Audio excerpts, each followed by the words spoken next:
하나님 말씀 받겠습니다. 열왕기하 4장 3절에서부터 7절까지 말씀입니다. 열왕기하 4장 3절에서 7절까지 말씀입니다.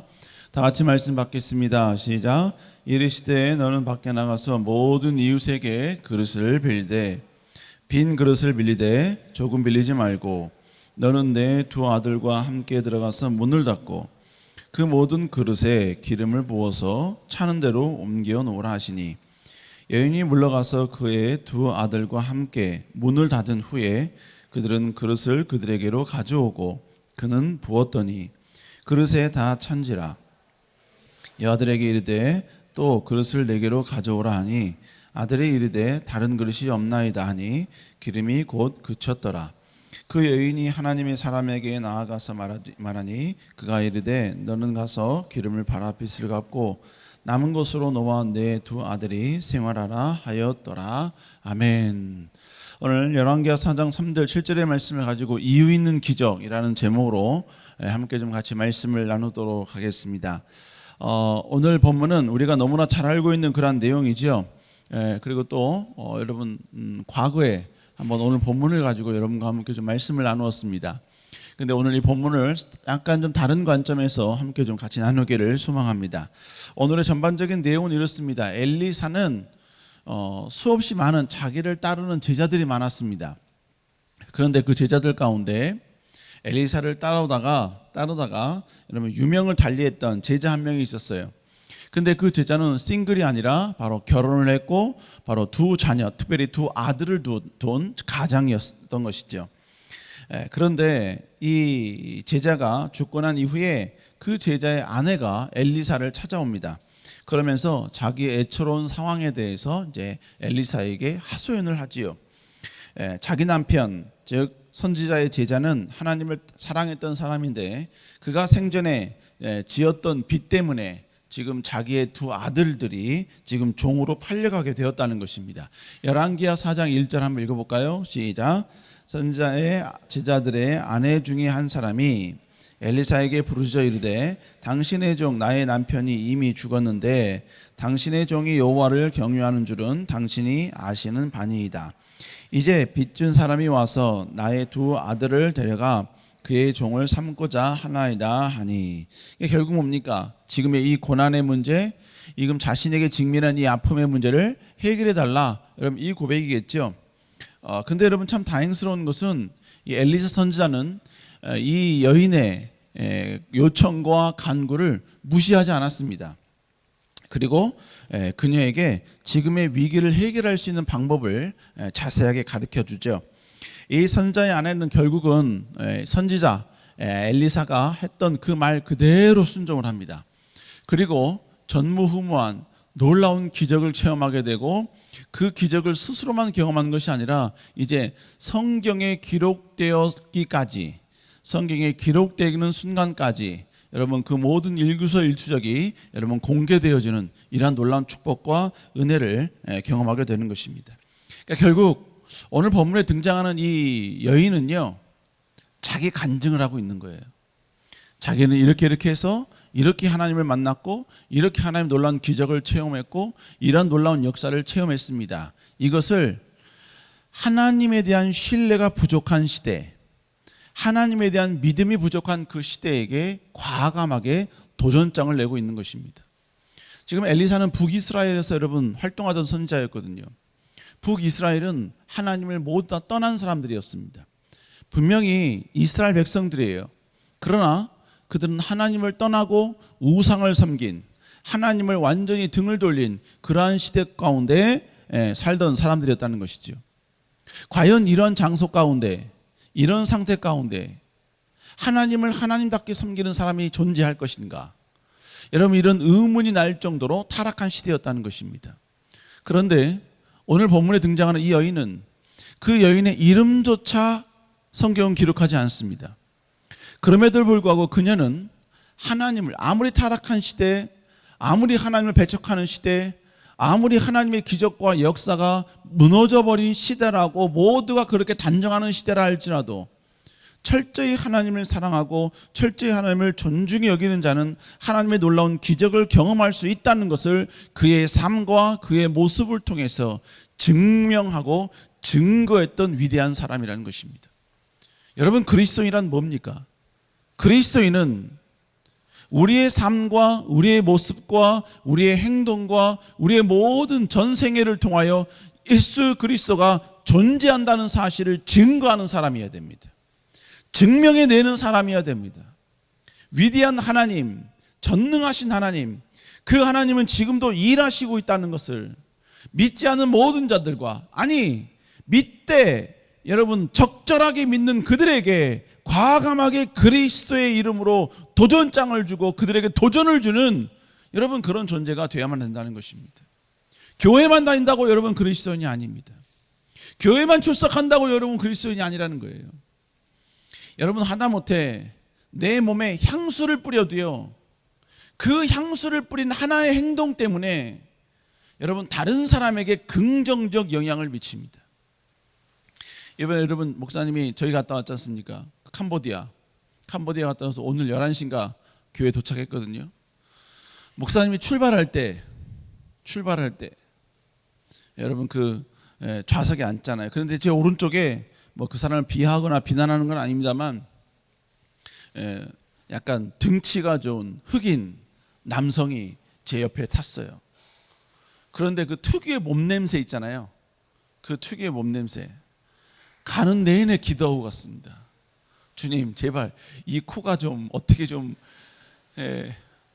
냄새에 대해서 예민하지 않게 해주십시오.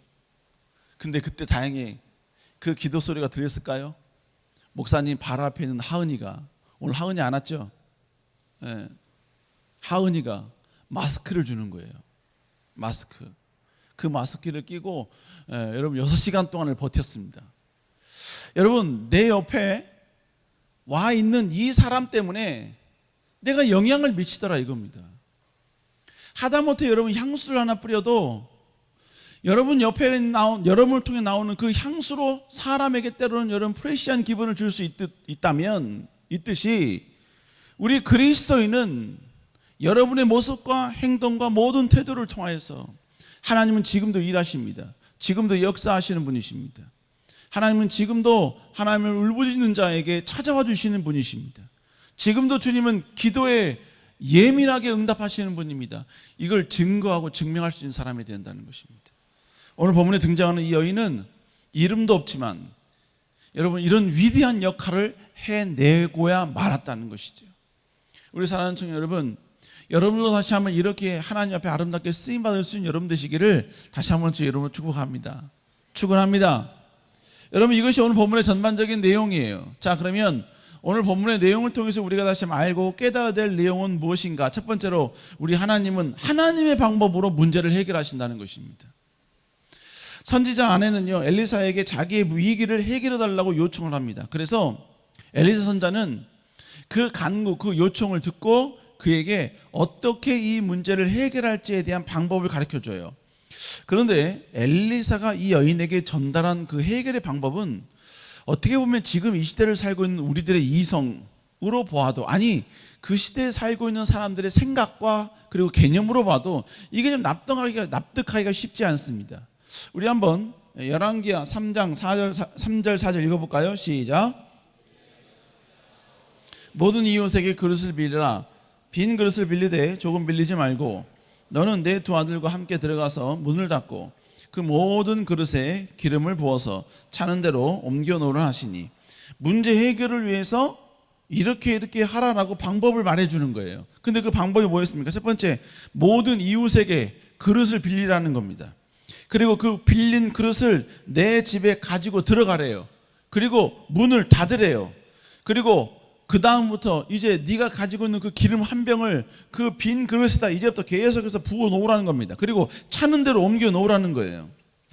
엘리사가 지금 이야기를 해 주셨는데, 이렇게 문제를 해결하라고 답을 주셨는데, 이 답이 지금 자기의 두 아들들이 그 아버지가 진 빚에 의해서 여러분 노예로 팔려갈 지금의 위기를 극복할 만한 그러한 여러분 타당한 이유, 타당한 여러분 설득력이 없다고요. 아니 지금 이 문제를 해결하려면 여러분 얼핏 보면 차라리 그 마을에 돈 많은 사람, 너는 지금 그 마을에 어딜 들어가라, 그 마을에 들어가면 돈 많은 사람이 있을 테니 그 사람이 너에게 이만한 돈을 줄 것이다, 그거 받아라. 여러분 그러면 그냥 금방 끝나지 않습니까? 아니면 두 아들을 노예로 끌려가는 사람의 마음을 바꿔주셔가지고 절대로 끌려가지 않도록, 그리고 그 순간에 모든 빚을 탕감해 주도록 선언을 하면 되잖아요. 이렇게 쉬운 방법이 있지 않습니까? 그런데 참 희한하게요, 하나님은 하나님의 기적을 체험할 사람이 소극적 상태에 있으면서 주변의 상황을 모두 다 바꿔주는 이런 기적을 보여주시는 게 아니라 기적을 체험한 사람의 적극적인 순종을 요구하는 그러한 방법으로서 지금의 문제를 해결해 주고 있다는 것입니다. 여러분 그렇지만 정작 이 문제에 직면한 이 여인의 입장에서는요, 더 쉬운 방법이 있는데, 더 여러분 합리적인 방법이 있는데 왜 굳이 이런 식으로 해야 되냐 이거죠. 그릇을 빌렸으면 꼭 방에 들어가야 하는 겁니까? 응? 왜 그래야 되냐는 거예요. 또 꼭 그릇을 빌려야 되는 거예요? 그냥 차라리 드럼통 빌리면 안 됩니까? 게다가 여러분 집에 들어가라 했죠? 그리고 또 문을 닫으라 그랬거든요. 왜 또 문을 닫아야 되죠? 그리고 여러분 거기 문을 들어갈 때 여인만 들어가라는 게 아니라요, 두 아들들도 들어가라 그랬습니다. 두 아들들도. 여러분 잘 아시죠? 지금 이 북이스라엘은 나름대로 더운 지방입니다. 더운 지방에 여러분 3명이 들어가서 그 좁디 좁은 방에 들어가서 문을 닫고 그리고 계속해서 뭐예요? 기름을 붓는다? 여러분 이건요, 에어컨과 선풍기가 없는 그 시대에는 어마어마하게 여러분 좀 부담이 되는 그런 순종의 요구라는 것이죠. 이번에 캄보디아 선교 갔다 왔는데요, 미치겠더만요. 미치겠어요. 여러분 차라리 교회 안에 들어가는 것보다 교회 바깥에서 태양을 맞고 있는 게 훨씬 더 시원하다는 걸 느껴본 적 있으세요? 교회가 위가 철판이야. 그래서 24시간 내에 계속해서 뜨거운 열을 받다 보니까 그 안이 아주 그냥 찜통입니다. 찜통.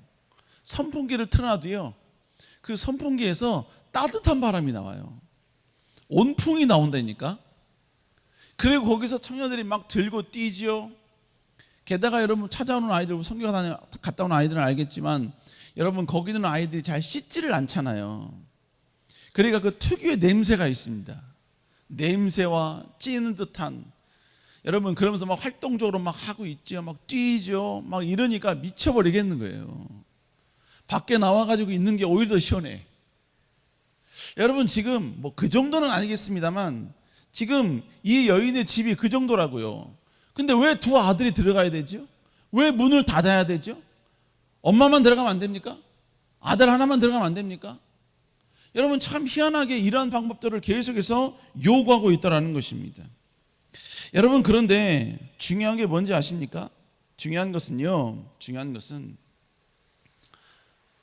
내가 생각대로 하는 게 아니에요. 내가 생각하는, 내가 이성적으로 받아들이기 쉬운 그렇게 여러분 순종하는 것이 아니라, 진정한 기적은요, 내가 받아들일 수 없고 순종할 수 없고 납득할 수 없을지라도 하나님이 지정하시고 하나님께서 말씀하여 주시고 하나님께서 정하신 룰대로 할 때 놀라운 기적의 역사가 일어나게 된다는 것입니다. 오늘 본문에 등장하는 이 여인은요, 이 엘리사에게 뭐 꼭 그렇게 해야 합니까? 이렇게 하면 어떨까요, 선지자님? 이렇게 하면 어떨까요, 선지자님? 여러분 그렇게 따지지 않았습니다. 그는 그 말이 떨어지지 않게 이해가 되지 않았지만 빌리라고 하니까 그릇을 가서 빌렸고요. 방에 두 아들과 함께 들어가라 하니까 같이 들어갔고요. 문을 닫으라니까 문을 닫았고요.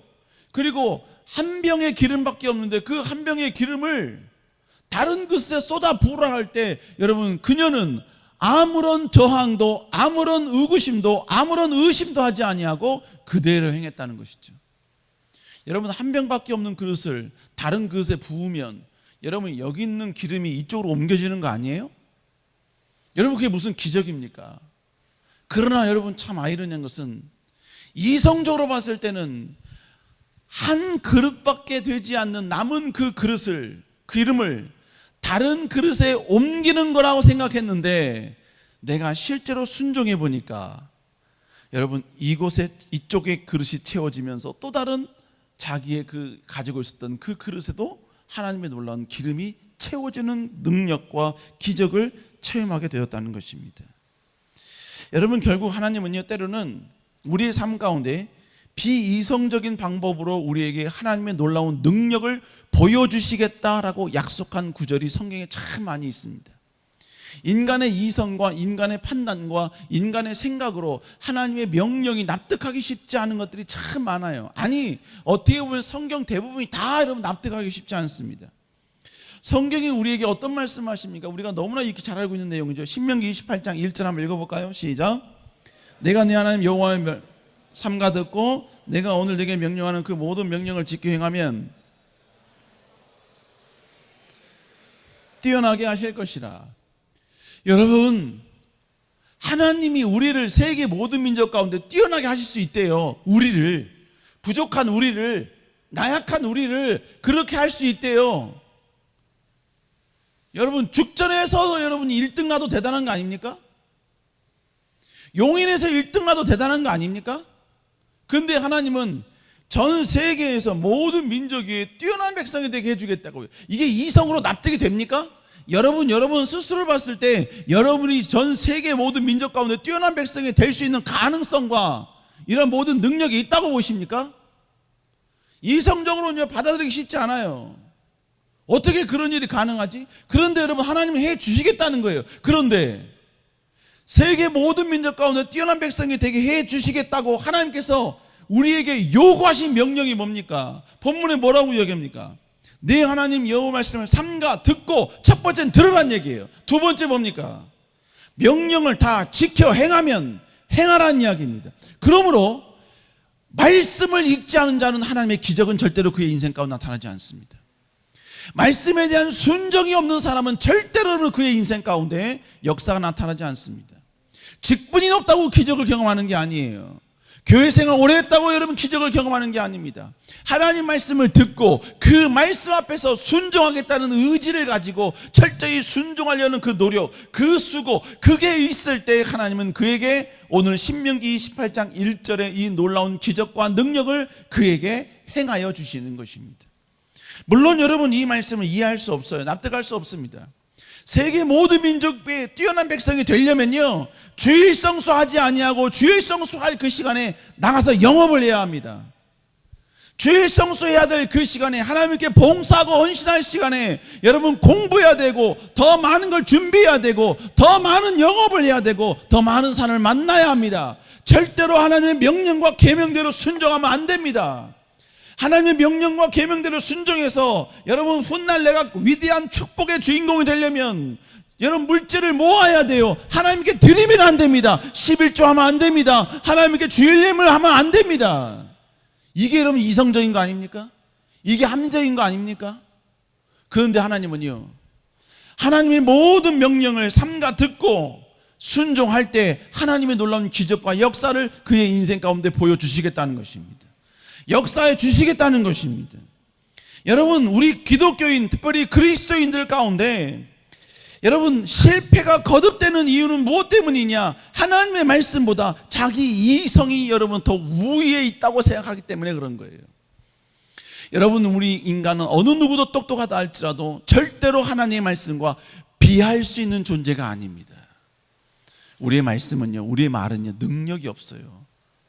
우리의 말은 능력이 없어요. 여러분, 불이 꺼져라 해서 불이 꺼집니까? 예? 태양아 멈춰라 태양이 멈춥니까? 아니요. 아니요. 이번 캄보디아 선교 가가지고요, 너무 더운 거야. 너무 더운 거야. 양철, 그게 너무 더워서요, 제가 바보 같은 짓을 좀 했어요. 그 양철 지붕에다가 물을 뿌렸습니다. 물을 뿌렸어요. 왜 물을 뿌렸냐면, 그 물을 뿌리면 그 물이 다시 여러분요 기화돼서 날아가면서 그 주변의 열기를 여러분 가져가거든요. 그러면 좀 시원해지니까. 여러분, 그래서 1시간인가 계속 물 뿌렸어요, 때 앞에서. 그러면서 들었던 생각이 뭐냐면, 주님이 그냥 비 내려주시면 되잖아. 비 내려주시면 되잖아. 그래서요, 에이씨 안 해 하고 집어 던지고요. 예, 조그만 그릇 집어 던지고 그때부터 기도하기 시작. 주님 비 내려주십시오. 그리고 만나는 청년마다 기도해. 비 내리게 기도해. 비 내리게 기도해. 비 내리게 기도해. 근데 입이 주둥이, 입이 방정이야. 제가 그때 뭐라 했냐면, 근데 꼭 하나님은 캄보디아에서는 모든 사역이 다 끝나고 비 주시더라. 그랬더니 실제로 모든 사역이 거의 다 끝날 때쯤에 비가 왔어요. 끝날 때쯤에. 여러분, 그게 제가 말을 했기 때문에 그랬을까요? 아니요. 하나님이 그렇게 역사해 주신 것입니다. 우리의 말은 능력이 없어요. 그러나 하나님의 말씀은 말씀 한마디에 지금 모든 과학조차도 아직 설명이 안 되는 태양을 만드신 분이십니다. 인간 어느 누구도 지금 보지 못한 달의 뒷면조차도 보지 못한 인간, 그 한계를 초월한 그 놀라운 능력을 하나님께서 보여주셔서 달을 만드신 분이셔요. 해와 달아 별들을 하늘을 내라, 하늘에 있으라 하시니 여러분의 해와 달과 별들이 있었더라. 별이 결국 뭡니까? 지금 우리가 말하는 조그만 위성들이에요. 행성들입니다. 하나님의 말씀 한마디에 존재하지 않던 것들이 존재하게 됐다고요. 하나님은 그만큼 위대한 분이시고 능력이 많으신 분이십니다. 결국 기적은 뭐냐? 내가 기적을 만드는 게 아니라 기적의 주체자이신 하나님의 마음을 감동시키는 거예요. 그러려면 어떻게 해야 돼요? 하나님께서는 하나님을 어떻게 감동시키느냐? 어떻게 하나님을 내 편으로 삼느냐? 어떻게 그 위대한 전능하신 하나님의 능력이 내 인생 가운데 여러분 적용되느냐는 성경은 하나님의 말씀을 듣고 순종하는 자에게로 제안을 해 놓으셨다는 것입니다. 여러분, 그러므로 우리는 무조건적으로 하나님 말씀 앞에 순종해야 될 줄로 믿습니다. 믿습니다. 예, 그냥 그렇게 해야 되는 거예요. 그냥 그렇게. 여러분, 우리 하나님은 때로는 그럴 때가 있죠.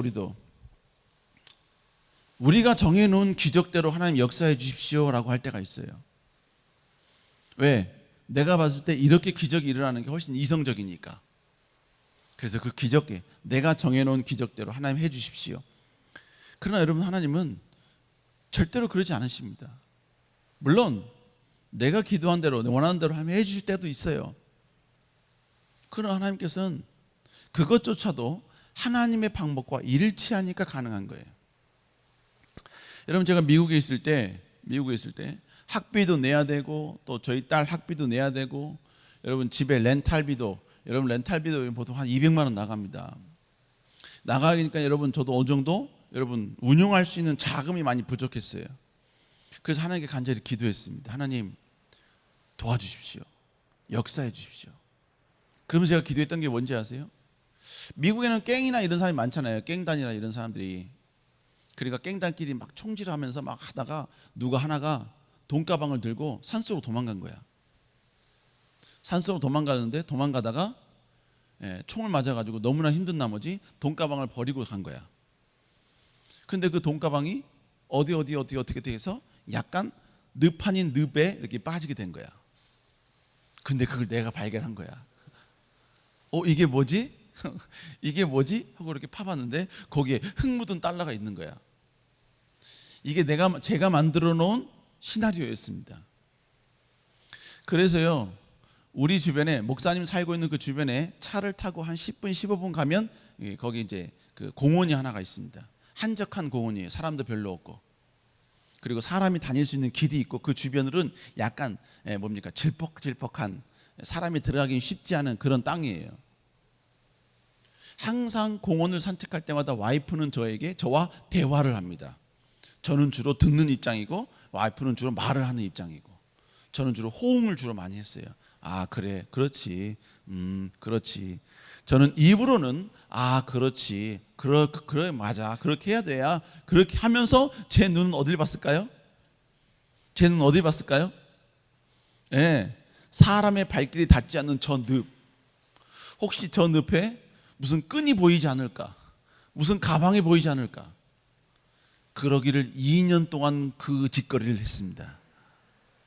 그러나 결론적으로는 제가 찾았을까요? 못 찾았을까요? 절대로 못 찾았어요. 왜 그랬을까요? 그것은 하나님의 방법이 아니기 때문인 것이죠. 결론은 뭐예요? 네가 있든 없든 부족하든 부족하지 않든 그 순간에 하나님 명령에 순종하고 명령의 복종만 하라는 것입니다. 그러면 하나님은 때가 되면 하나님 반드시 우리에게 필요한 것을 공급하여 주시고 역사해 주신다는 것입니다. 우리 사랑하는 성도 여러분, 다시 한번 하나님의 명령과 계명에 철저히 순종할 수 있는 여러분 될 수 있기를 다시 한번 주의 이름으로 축복합니다. 축복합니다. 두 번째로, 하나님은 우리의 작은 것일지라도 기적을 일으키는데 전혀 부족함이 없다는 것입니다. 엘리사는 지금 그녀가 직면한 위기를 극복하기 위한 시작점을 그녀에게 가진 작은 소유에서 찾습니다. 무슨 얘기냐? 엘리사가요, 지금 그녀가 가지고 있는 문제는 뭐냐면 물질의 문제였거든요. 지금 자기의 남편이 빚을 많이 져서 빚을 다 갚지 못한 채 죽은 거예요. 그래서 그 돈을 빌려준 사람이 그 빚 대신에 자기의 두 아들을 노예로 끌고 가겠다는 것입니다. 그러니까 그 빚만 갚으면 이런 문제는 해결되잖아요. 결국 뭐예요? 물질이 문제였던 것이죠. 여러분, 그런데 이 물질의 문제를 해결해 주기 위한 그 시작점을 엘리사는 어디에서 찾느냐? 바로 그녀가 가지고 있는 아주 작은 것에서부터 시작하더라는 것입니다. 그래서 여러분 뭐라고 합니까? 열왕기하 4장 2절 한번 읽어볼까요? 시작. 엘리사가 그에게 이르되 내가 너를 위하여 어떻게 하랴? 내 집에 무엇이 있는지 내게 말하라. 그가 이르되 계집장 집에 기름 한 그릇 외에는 아무것도 없나이다 하고, 지금 네가 가진 게 뭐냐라고 물어보고 있잖아요. 그러자 그녀는 뭐라고 말합니까? 내가 가진 것은 지금 바로 본문에 보니까 기름 한 그릇 위에는 없습니다. 여러분, 그런데 엘리사는 그녀가 지금 가지고 있는 그 작은 소유, 물질의 그 작은 물질, 그 기름 한 병을 가지고 위대한 기적과 능력을 이끌어 가셨다는 것입니다. 여러분, 결국 뭘 말하느냐? 여러분, 우리 하나님께서는 하나님의 놀라운 기적과 능력과 역사를 베푸는 데 있어서 작고 작은 것일지라도 하나님이 쓰시는 데는 전혀 부족함이 없다는 거예요. 그래서 오늘 보면 열왕기하 4장 4절 그 기적의 시발점이 어떻게 됩니까? 4장 4절 한번 읽어볼까요? 시작.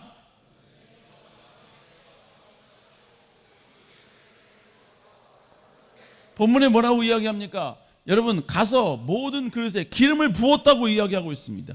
이 기름을 부은 것이 뭐냐면 바로 그녀가 가지고 있었던 그 기름 한 그릇이었다는 거예요.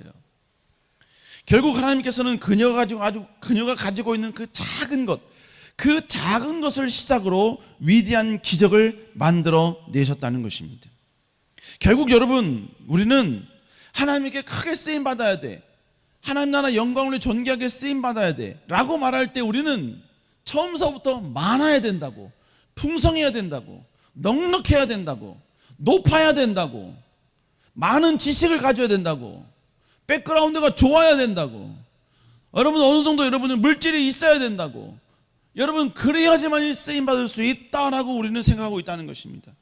여러분, 그것도 뭐예요? 우리 인간의 이성적 생각입니다. 하나님은요, 절대로 우리가 가지고 있는 그 연약함을 통하여서 위대한 기적과 능력을 행하시는데 아무런 문제가 없으신 분이라는 거예요. 성경에도 그런 게 너무나 많죠. 여러분, 하나님은 모세를 통해서 엄청난 기적을 많이 행하셨지 않습니까? 지금도 이스라엘 백성들은 모세하면 거의 껍벅 죽습니다. 왜요? 전무후무한 위대한 기적과 능력을 행했던 사람이기 때문이죠. 여러분, 그런데 모세는 그 모든 기적을 행할 때 그가 사용했던 도구가 뭐였었느냐? 바로 지팡이였습니다. 지팡이. 그 지팡이, 여러분 우리는 보면 뭐 모세 지팡이라 그래가지고 막 꼬불꼬불 해가지고 화려하게 뭐 만들어진 무슨 뭐 신선들이 갖고 있는 그 지팡이, 그런 지팡이를 생각하는데 여러분 절대로 그렇지 않습니다. 모세가 하나님께 부름받기 전에 양을 칠 때 쓰던 그 지팡이를 하나님은 사용하셨다는 것입니다. 얼마나 볼품이었겠어요. 얼마나 그 지팡이 여러분요, 갖춰지지 않은, 다듬어지지 않은 광야에서 얻은 여러분이요, 그 꾸불꾸불한 여러분 그런 지팡이였다는 것입니다. 그런데 하나님은 그것을 사용하는데 아무런 문제가 없었다는 것이죠. 자, 출애굽기 14장 16절 한번 읽어볼까요? 시작.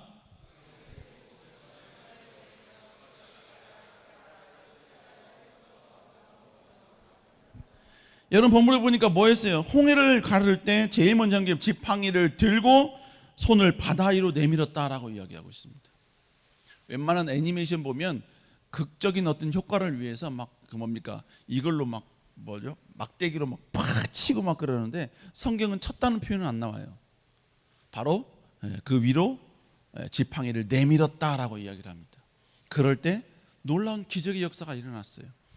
홍해라는 전무후무한 그 위대한 기적의 시작은 지팡이를 내밀었을 때 시작이 되었다는 것입니다. 하나님의 명령대로, 말씀대로 그 작은 지팡이를 들고 섰을 때 하나님의 역사가 나타났다는 것입니다.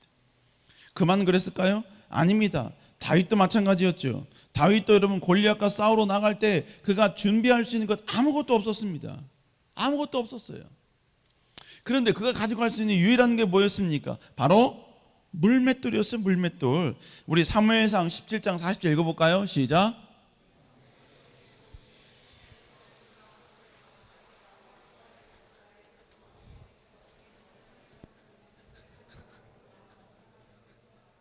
다시 한번 읽어봅시다. 시작. 이것 좀 해줘.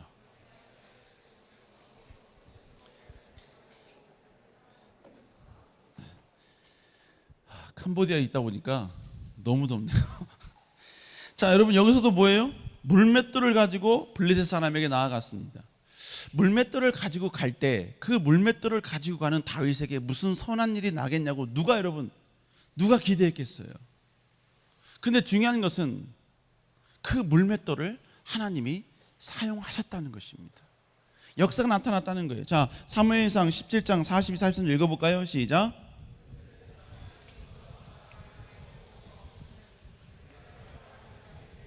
내가 나를 괴로 여기고 막대기를 가지고 내게 나왔느냐 하고 그의 신들의 이름으로 다윗을 저주하고.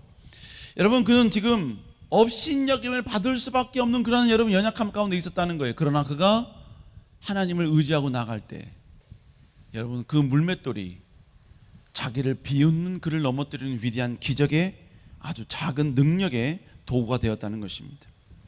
우리 사랑하는 청년 여러분, 하나님은 우리의 연약함을 가지고 위대하게 사용하는데 아무런 부족함이 없으신 분이십니다. 그러니까 여러분, 나는 이 사람에 비해서 이게 없고, 나는 이 사람에 비해서 이게 부족하고, 나는 이 사람에 비해서 이게 없는데 과연 내가 하나님께 쓰임받을 수 있을까? 지금 나의 삶 가운데 실패가 거듭되고 있고 좌절이 거듭되고 있고, 나의 가정은 이런 가정인데, 나는 믿음의 일대인데 나는 과연 하나님께 쓰임받을 수 있을까? 내가 하나님께 한 것 아무것도 없고 이제서야 막 뜨거운 열정으로 하나님께 나아가는데 과연 내가 하나님의 참 기쁨이 될 수 있을까? 하나님의 거룩한 존재가 될 수 있을까? 여러분, 이건 전부 다 우리 생각인 거예요. 하나님은 우리가 가지고 있는 그 작은 것들을 통하여 위대한 역사를 행하기에 전혀 부족없는 위대한 전능자이신 줄로 믿습니다. 여러분 충성이라는 작은 도구가 있나요? 그 충성으로 여러분 하나님께 인정받을 수 있기를 다시 한번 주님으로 축복합니다. 여러분에게 작은 달란트가 있습니까? 그 작은 달란트로 하나님께 영광 돌리라 이것입니다. 여러분이 할 수 있는 그 작은 물질이 있어요? 여러분이 1,000억을 드리고 100억을 드릴 수 있는 사람은 없을지라도 100억을 드리고 1,000억을 드릴 수 있잖아요. 여러분, 그 작은 하나님께 드림을 통하여서 하나님께 다시 한번 위대하게 쓰임받는 도구가 될 수 있어야 된다는 것입니다. 여러분, 그래서 하나님 뭐라고 말씀하시죠? 사무엘상 2장 8절 시작. 진토에서 일으키고 빈궁한 자를 거름더미에서 올리사 귀족들과 함께 앉게 하시며 영광의 자리를 차지하게 하시는다. 가난한 자를 진토에서 여러분 건져내신대요. 뿐만 아니라 빈궁한 자를 거름덩이에서 올리사. 얼마나 빈궁했으면 거름덩이 위에 있겠습니까? 근데 그를 올리사, 여러분 하나님께서는 귀족들과 함께 앉게 하실 수 있다는 겁니다. 이건 그가 갇혔기 때문이 아니에요. 하나님이 그만한 능력이 있으시기 때문인 것입니다. 여러분, 그래서 성경에 하나님께 위대하게 쓰임받은 사람의 시작을 보세요.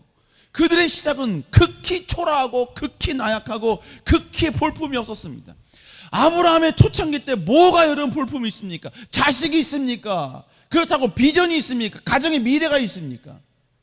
다윗도 여러분 맨 처음에 하나님께 부름받기 전에는 그런 여러분 그의 아버지 이세계조차도 인정받지 못한 존재였습니다. 목동이었습니다. 베들레헴 누구도 여러분 거들떠보지 않는 촌구석 중에 촌구석이었습니다. 여러분 모두가 다 그렇잖아요. 누가 여러분이 하나님께 위대하게 쓰임받을 수 있는 자기 같은 사람이 누가 있냐 이거예요. 그러나 여러분요, 하나님 앞에 쓰임 받으니까 하나님이 그를 사용하니까 그의 시작은 미약했을지라도 그의 나중은 위대하게 하나님께서 역사해 주시더라는 것입니다. 그러므로 사랑하는 청년 여러분, 우리 그리스도인은 절망이라는 자체는 하나님의 능력을 무시하는 불신앙의 모습입니다. 포기는 전능하신 하나님에 대한 정면 도전인 것입니다. 우리는 포기할 수밖에 없는 상황, 낙심, 낭망할 수밖에 없는 상황일지라도 하나님의 전능하심과 위대하심을 바라보고, 그리고 하나님은 나의 작은 것을 통하여서 위대한 역사를 이루실 전능자이심을 믿고 우리는 강하고 담대히 나아가야 되는 거예요. 여러분 다시 한번 하나님 말씀대로 순종하면서 하나님이 내게 주신 그 작은 것을 통해 위대한 기적이 일어날 수 있다는 것 여러분 기억하시고 하나님께 나아갈 수 있는 여러분 되시기를 다시 한번 주 여러분을 축원합니다. 축복합니다. 세 번째로, 기적은 순종한 자의 역사만큼, 믿음만큼 역사가 나타나게 된다, 역사한다는 것입니다. 오늘 선지자의 아내는요 위대한 기적과 축복을 경험했죠. 그런데 그녀가 이 놀라운 기적을 경험한 이유가 왜 그래요? 엘리사의 말씀대로 순종했기 때문입니다. 열왕기하 4장 5절에 보니까 여러분 그대로 순종을 합니다. 이 여인은 엘리사가 자기가 원하는 방식대로 해주십시오 그렇게 요구하지 않았어요. 주님이 말씀하시면 그대로 순종하겠습니다. 여러분 그렇게 하나님께 나아갔죠. 자기 생각대로 방법을 좀 바꿔주세요, 이 부분 이렇게 해주세요 그렇게 하지도 않았어요. 그는 그대로 선지자가 하라는 대로 했었습니다. 그러니까 어떻게 보면 좀 바보 같지요. 어떻게 보면 좀 멍청한 것 같아요. 어떻게 보면 지혜도 없는 것 같습니다. 그러면 순종 앞에서만큼은 우리는 좀 바보 같아야 됩니다. 순종하는 것 앞에서만큼은 좀 멍청해야 돼요. 순종하는 것 앞에서만큼은 좀 무모하고 사람들에게 비웃음을 살 정도가 돼야 돼요. 심지어 어떤 사람에게 야 그건 너무 맹목적인 믿음이야 이런 소리를 한번 들어봐야 돼요. 이 여인은 그렇게 했다는 건 무조건 묵묵적으로 순종을 했어요. 그런데 이 놀라운 기적이 언제 멈춥니까? 언제 멈춰요? 열왕기하 4장 6절 한번 읽어볼까요? 시작.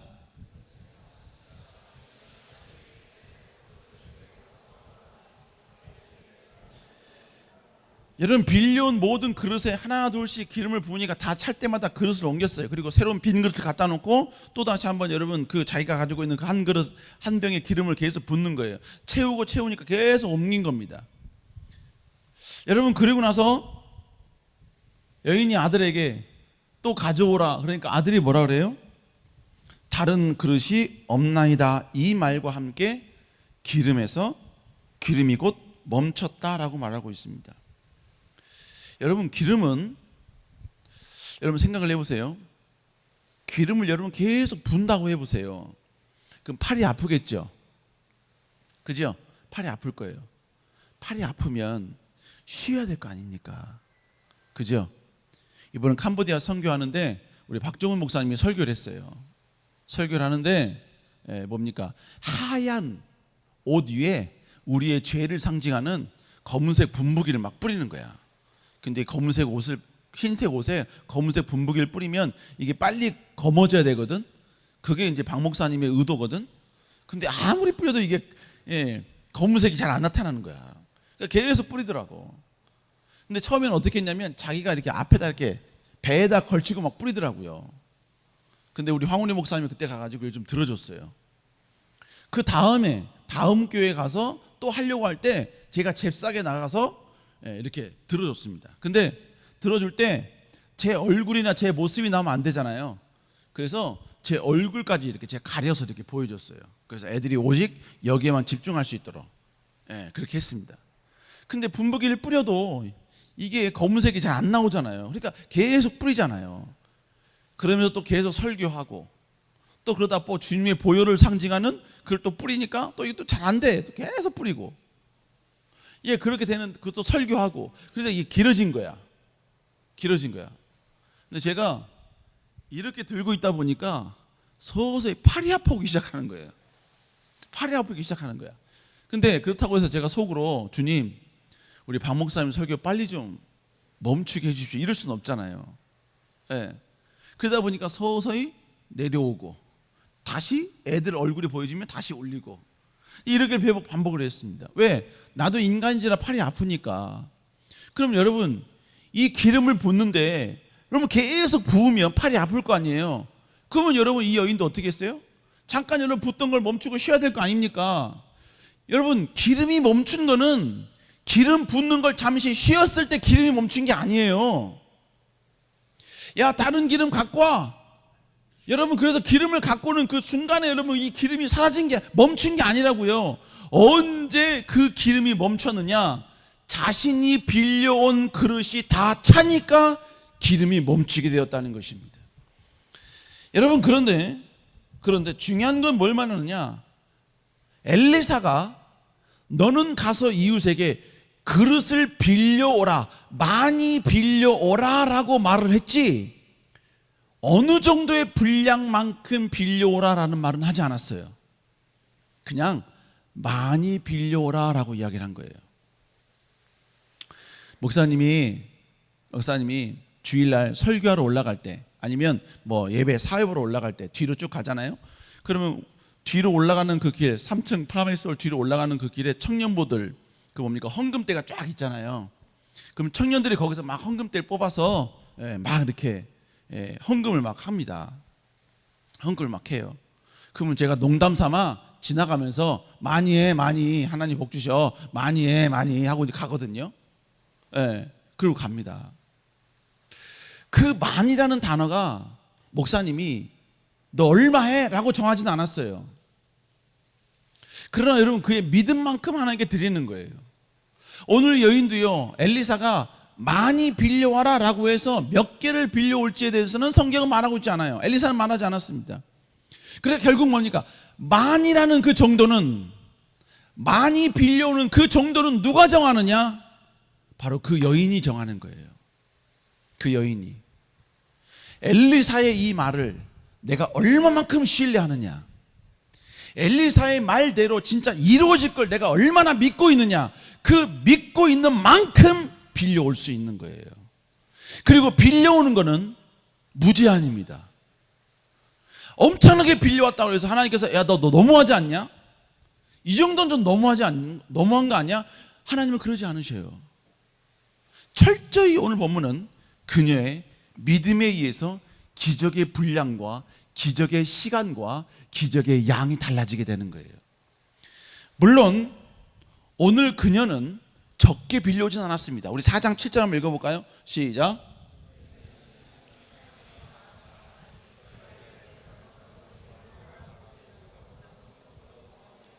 자, 본문에 보니까 뭐라며? 기름을 팔아 빚을 갚고 남은 것으로 너와 내 두 아들이 생활하게 하라.